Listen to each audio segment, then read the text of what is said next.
Welcome to Inside Marketing with MarketSurge, your front row seat to the boldest ideas and smartest strategies in the marketing game.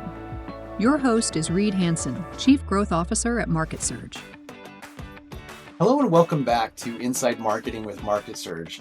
Today we're joined by Josh Porter, a seasoned product marketer, strategist, growth leader, and advisor who spent his career helping businesses align marketing, sales, and customer success into one cohesive growth engine.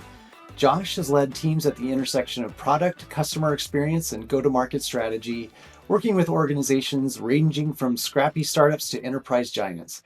He's known for his ability to cut through the noise, focus on what really drives revenue, and build systems that scale without sacrificing authenticity. We're going to dive into Josh's playbook on growth strategy, leadership, and why most businesses are still overcomplicating what should be simple. So Josh, thank you for joining us. I'm really excited to have you on. I'm excited to be here, Reed. Thanks for having me.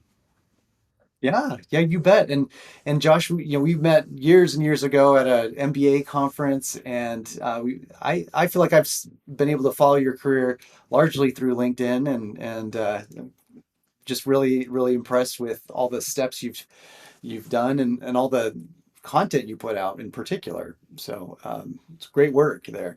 Now, I know you've worn a lot of hats across different business lines, whether it's marketing, very product-focused marketing, and leading very high-performing teams. What do you think is like the through line or the story arc of your career so far? Like, what have what have been the interesting points that brought you to where you are today? Sure. So I'm a product marketer with a focus on three things. One, impacting revenue. Two, creating compelling messaging. And then three, leading go-to-market plans. So I have more than 7 years of experience leading marketing for AI products, specifically in the CX and the customer experience space. And so I feel that's really helped me become good at taking complex technical products and turning them into compelling stories. And so I think the biggest thing for me is the ability to, as a product marketer, be that storyteller to take what could be super scientific and technical and make it relatable. So, and that's a great question. I think that's a challenge for a lot of businesses and whatnot. The product has to be built by somebody with some deep expertise, and but they often have a hard time connecting what it does or the value it offers with the people that need to use it. Is there a process that you have found that is consistent at a high level? And so I'm talking at a very high level because a lot of my audience are in the small and medium sized business space, but I'd be really interested to hear what are the key processes. Yeah, for me, when I try to do positioning and messaging for a pretty technical product, the process that I follow is one, try to understand the audience. Then I really dive deep into customer intelligence and market intelligence. And then the third thing is develop content that ties the needs of the audience with the product. So I'll look at in terms of understanding the audience, marketing 101 is understanding your audience, because whatever you say needs to speak to them. And so when it comes to doing deep dives of customer and market intelligence, I will do in-depth customer interviews. I'll do surveys with them. I will listen to gong or chorus calls, recordings, to try to understand what are those kind of main pain points that they're experiencing. And then I try to understand and connect those pain points to something that we can offer, whatever product it is. And typically in the contact center space, the personas that I'm trying to market to are VPs of contact centers. The real challenges that they're focusing on are threefold. One, improving customer satisfaction. Two, enhancing human agent productivity. And then three, reducing costs. So I can talk about all of this technical gobbledygook about generative AI and large language models and how agentic processes are going to change your world. But that doesn't mean anything unless I'm really talking about those pain points that I mentioned earlier. So then Mhm. it's incumbent upon me as a product marketer to say, I can help you improve your customer satisfaction, and I can do it using generative AI by doing A, B, and C. So that's how I try to approach product marketing from a storytelling perspective, by understanding the audience, getting a deep dive into their wants and needs, and then trying to tie the two uh, the pieces of the product to what can help them benefit. Okay. So I would imagine that there's a bit of like there's a element of two-way communication here where you're relaying some of your findings to the people that are making the product. And because obviously you do a lot of like quote unquote like translation for your audience. Um, I'd be interested to what degree do you take your findings from your audience back to the like the developers or designers of the product and help them further sculpt the product journey. Um, like what's the balance typically between those two efforts? Which direction does the communication flow Yeah, more strong? yeah, and that's the interesting thing about product and product marketing is sometimes product marketing can just be a project manager for product. Uh, Mhm. it can be a one-way street, but for there to actual be there to be actual value exchanged in this relationship, product marketing and sometimes has to come as a counterbalance to product. So that's not always doing what the product team's goals are. That's not always following necessarily the roadmap. It's coming with not just insights, but opinions and advice on the things as a product marketer you are observing. Now, what are those things that you are observing? I try to define. I've heard this really good definition of product marketing as product marketing is not just bringing products to market, but it's also bringing markets to the product. And Right. that's a real key difference because internally, the product managers, by default, they're just going to be the experts on the product. And so, yeah, maybe you could come close to understanding all the bits and the bytes of the product, but you as the product marketing manager can bring insights they don't have from the market. You bring the market to the product because ultimately that's what the product is serving. So what does that look like? Going back to what I said earlier, it's understanding your audience. It's doing in-depth interviews with customers. I try to use a framework called the Jobs to Be Done framework, which was developed by Clayton Christensen, Harvard Business School professor, which is really a good foundation to try to understand what is the problem, what is the job this person's trying to get done, and then trying to fill that job with a multiplicity of solutions. And that's really key to get that market insight. And so you get those customer interviews. I mentioned you do surveys to get more scale in terms of the feedback on that. And then, especially in the software industry, there's lots of analyst firms really trying to understand almost at an analyst level, where are the market trends going? Where have they been? What is the competition doing about it? And then that's the third piece is, again, bringing the market to the product.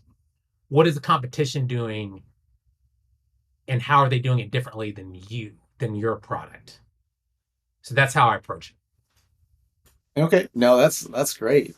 Have you noticed? So I know you've worked at very large companies and also more of the startup mode or high growth mode companies.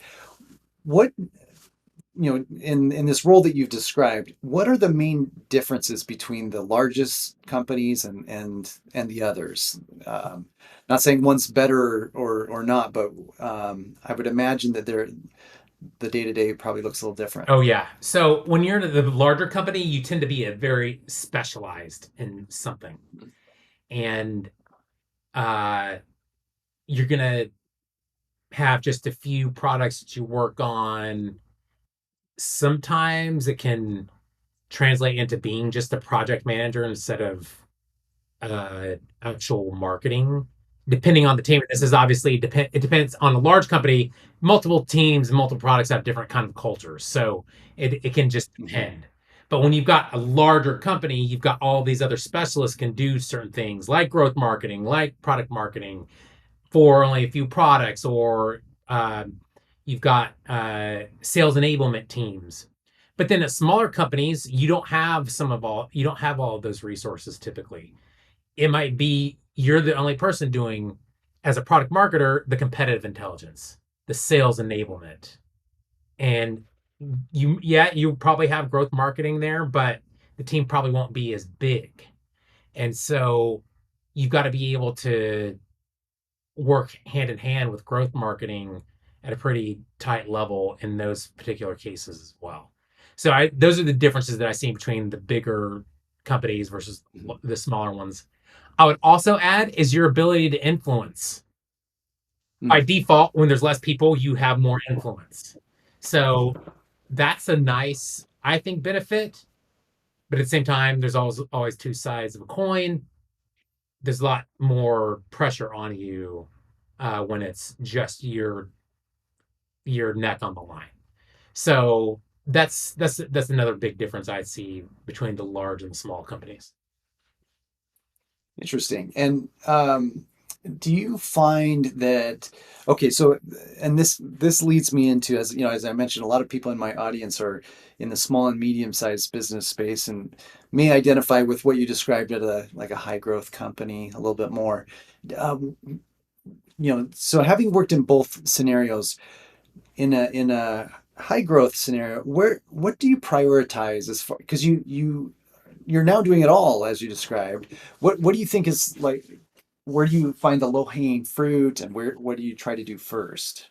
Yeah, so I actually was just talking to one of my a person who is I feel a thought leadership person in product marketing and is really been a good coach for me. She Mhm. talks about a uh, action priority list or matrix. So, and this is very similar to the Eisenhower matrix, right? Where it's like urgent and important, important but not urgent, et cetera, et cetera. So those quadrants. And the interesting thing is that your leadership and maybe even the top leadership has a lot of pressure sometimes to want themselves and everybody else to do everything. And product marketing is especially susceptible to that uh, temptation because people can see it as a catch-all for a lot of things because Yeah, it interfaces with so many different teams.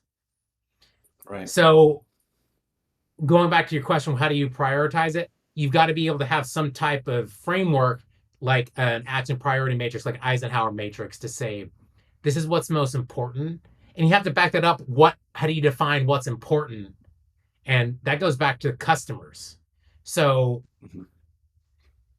nobody cares what your opinion is. They care a lot about what your customer's opinion is. So that's why I try to use customer data a lot for those types of discussions. So Yeah. that's how you define what's important and urgent, and then kind of go from there. And then for the other things you're Okay. not going to make urgent that other people think, maybe even your manager or higher level leadership, that's where you again kind of show this matrix backed with data on why you've made it this way. And hopefully they either agree, but if they don't, then you have to disagree and then commit. So that's how I approach different priorities amongst different Yeah. teams and smaller companies. Fantastic. Well, I want to pivot slightly, and you have some really great experience in the AI space in software, and um, I work with AI. I use a lot of AI platforms. I'm not, but I don't have that direct experience, and so I'm interested to hear your insights here. You've worked in product marketing before AI really was, available for businesses or individuals, and you've worked uh, deeply in that time period since. Do you tell us a little bit about how that changed product marketing? Because I mean, you can't there's just you can't look at a software product without considering how AI can be infused today.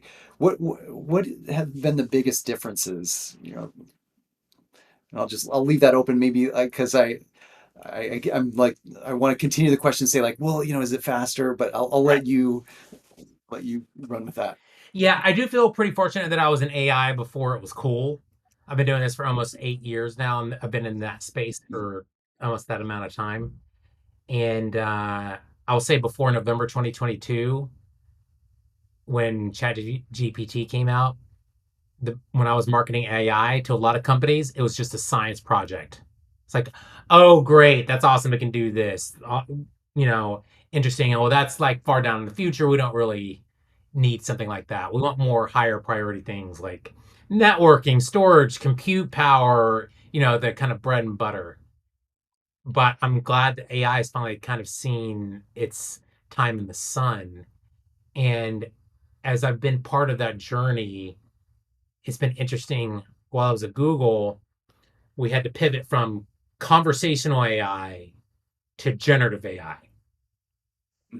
And, talking about the differences between that, instead of pre-canned answers, you're going to get more sympathetic and more targeted summarizations within a conversation using generative AI. And then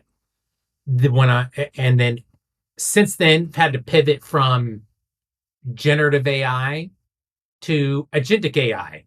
Well, what is agentic AI? To be honest, there's no one single definition of what that means. Agentic, it sounds so uh, Right.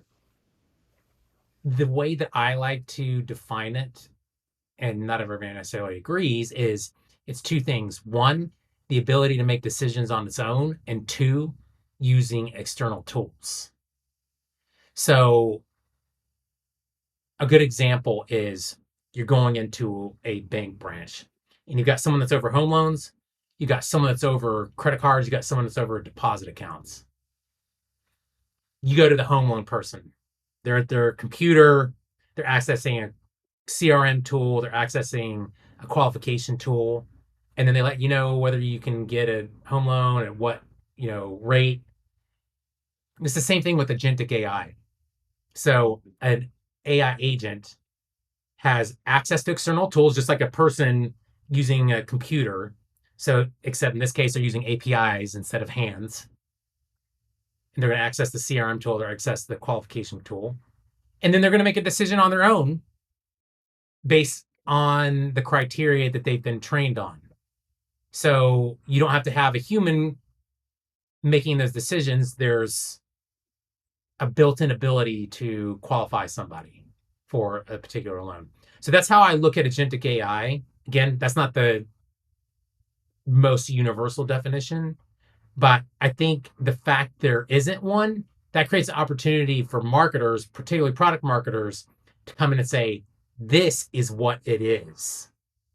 Yeah, no, that's a great point. And I feel like defining, like I understand AI from how I use it, but sometimes I really struggle with articulating that. And I could see that there's real value in being able to message that effectively.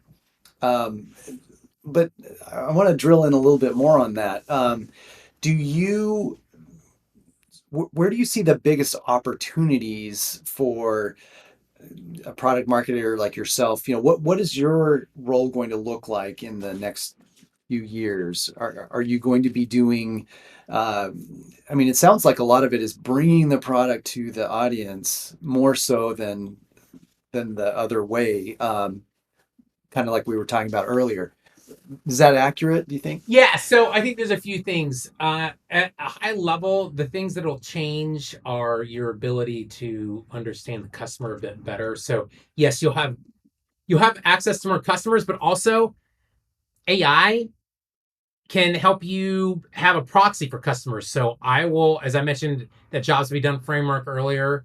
I've been able to use AI to have a essentially proxy for a customer when I can't access one to help create messaging. I also help it to improve my ability to understand the competition. So I'll use tools like Perplexity that Mm. is a really great real time AI tool to gather information and synthesize it across multiple competitors. And I give it the criteria that I'm looking for. So instead of spending hours on identifying the differences between us and our top two competitors, I can do that within a matter of minutes using a tool like Perplexity. Or once I've had that information, I've really liked to use tools like Google Notebook LM, where I've got the information that I gather, I can contain it to a one specific tool that doesn't have data coming from general world knowledge, but only the knowledge that I feed it.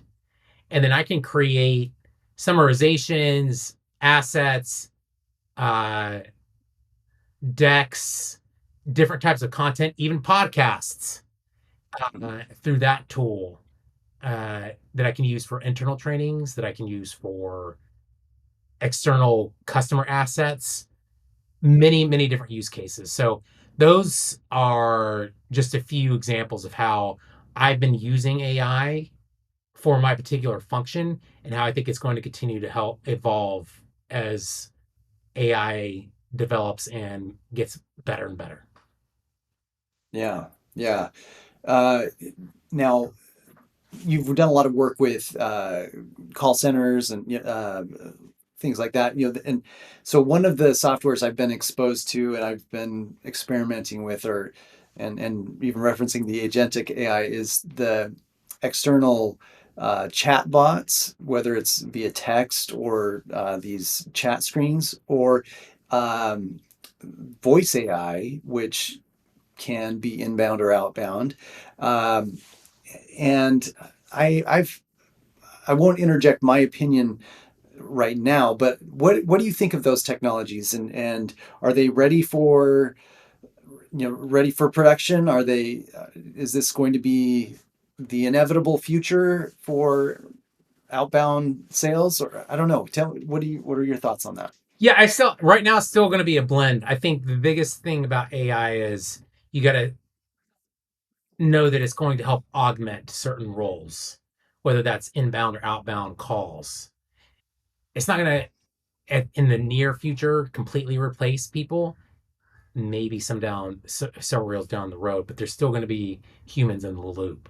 And so when it comes to the customer experience space, you've got self-service chat bots that you go to all kinds of major brands to use for checking bills or doing returns.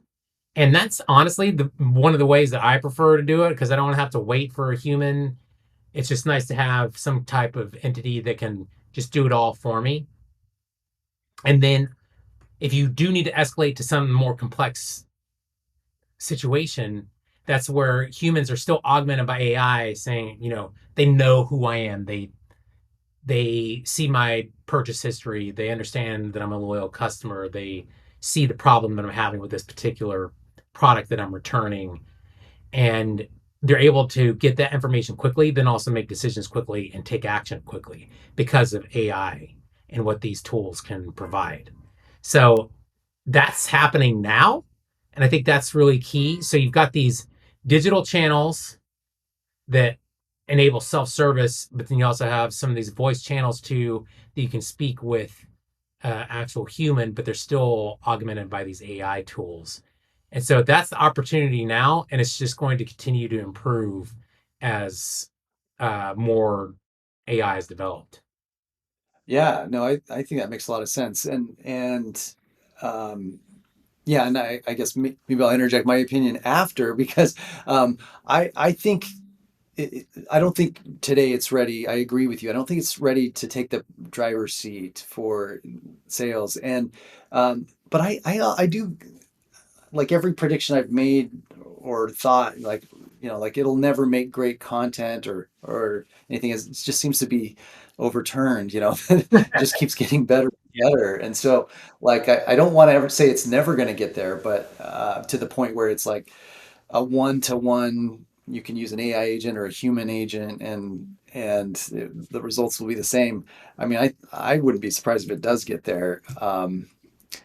I do wonder though, the one thing I've never had an AI do successfully is show any form of humor or able to generate any sort of joke. It's just like so terrible at that. Uh-huh. So I wonder if that's like the ultimate pinnacle of, of being a real you know a real human like entity. But well, so overall, Josh, just as we're wrapping up here, do you feel when we're talking about AI and the future of products, digital products, whether it's in your space or outside, do you feel a sense of optimism or do you feel a sense of pessimism for our culture, for the future of our jobs? What would you say is the prevailing feeling, optimism or pessimism? The prevailing feeling is optimism, but it's not going to be rainbows and puppies, right? So obviously there's a lot of fear of human replacement with AI. The economy's not necessarily in good shape, and there's lots of companies uh, trying to decide whether they use AI or human in terms of how they're going to help with their costs. So it's going to be a bumpy road. No ifs, ands, or buts about it. I think eventually there will get to be a steady state and there will be other opportunities opened up because of AI for humans. And so I think in the long term, there's definitely a bright future. Yeah. Okay. Well, good. I think I share that perspective as well. And that's well said. And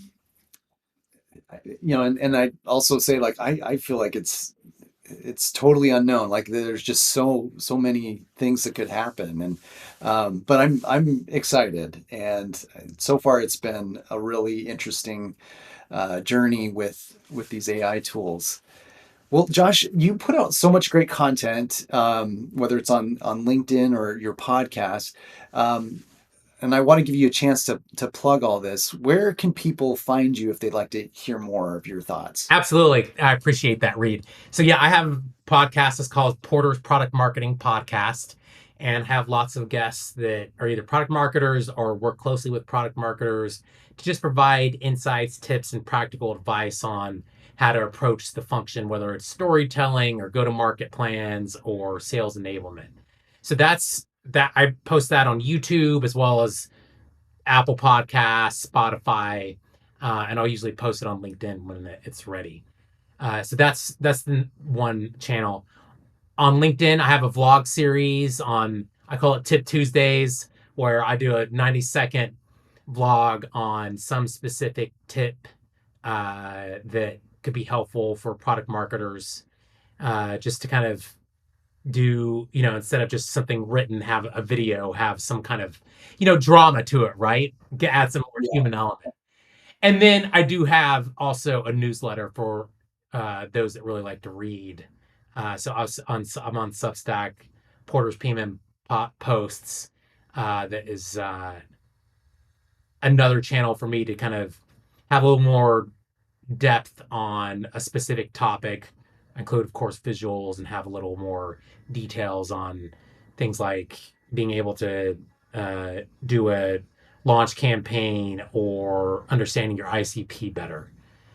So those are just a few channels that I try to promote, and hopefully your audience will check some of them out and get benefited by. Yeah, definitely. And Josh, it's been a pleasure, and I will include those links in the show notes. And please follow Josh. I've really enjoyed the content you share. Very very insightful, and you do a good job translating technical things for a general audience. So Great work. Well, and Josh, again, it's been a pleasure, and I hope we can have future conversations. Likewise, Reed. Want to stay ahead of what's actually working in marketing right now? Head over to MarketSurge.io and see how we're helping businesses grow smarter, faster, and louder. That's MarketSurge.io, because your next breakthrough shouldn't be a guess.